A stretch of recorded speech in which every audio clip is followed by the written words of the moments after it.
রান্না করব তিতো চচ্চড়ি। তো আপনাদের সঙ্গে সব কিছুই যেহেতু শেয়ার করি, তাই এটাও শেয়ার করলাম। তিতো চচ্চড়ি আমি বেগুন, কুমড়ো, আলু, উচ্ছে কেটে নিয়েছি, দুটো পেঁয়াজ কুচিয়েছি, আর 4-5টা কাঁচা লঙ্কা মাঝখান থেকে চিড়ে নিয়েছি।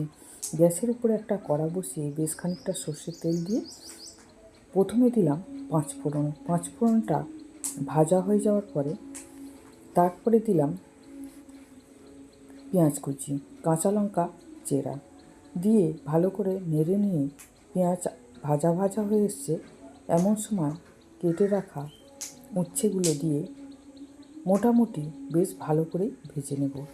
এরপরে আলু কেটে রেখেছি, আলুগুলোকে দিয়ে ভালো করে ভেজে নেব। এরপরে দেব কুমড়ো নেড়ে চেড়ে নিয়ে মোটামুটি ভাজা হয়ে যাওয়ার পরে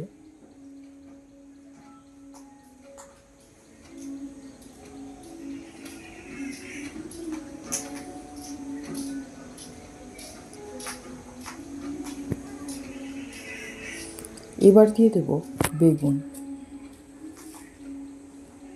দিয়ে ভালো করে নেড়ে চেড়ে নেব।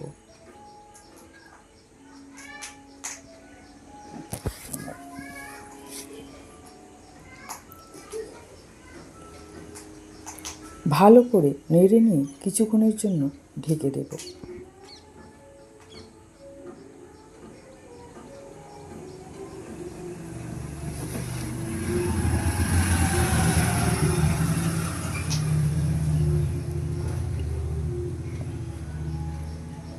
বেশ কিছুক্ষণ গ্যাস কম দিয়ে ঢেকে রেখে এরপরে ঢাকনা খুলে আবার একটু নেড়ে নেব।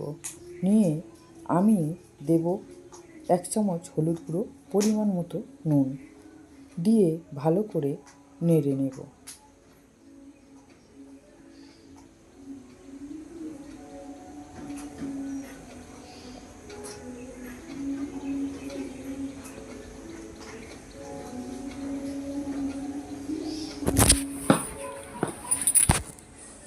ভালো করে নেড়ে নিয়ে আবার বেশ কিছুক্ষণ ঢেকে দেব গ্যাস কম দিয়ে।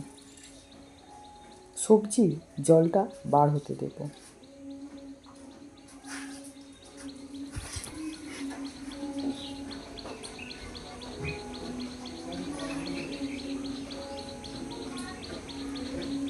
এইভাবে তিতো চচ্চড়ি করলে আর কোনো কিছু লাগবেই না, এতেই 1 থালা ভাত খাওয়া হয়ে যাবে। আমার তিতো চচ্চড়ি রান্না যদি আপনাদের ভালো লাগে, আমার চ্যানেলে একটা সাবস্ক্রাইব করে দেবেন, লাইক করবেন, কমেন্ট করে জানাবেন, আমার তাহলে বেশ লাগবে। আমি অল্প একটু জল ছিটা দিয়ে ঢেকে দিয়েছিলাম। আমি কিন্তু গ্যাস কম দিয়ে ঢেকে দিয়েছি। এরপরে ঢাকনা খুলে নেড়ে নিয়ে নামিয়ে নেব।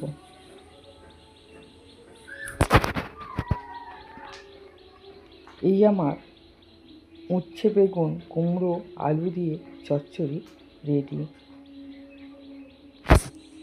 আপনারাও যারা তিতো খেতে পছন্দ করেন না, তারা এইভাবে করে খেয়ে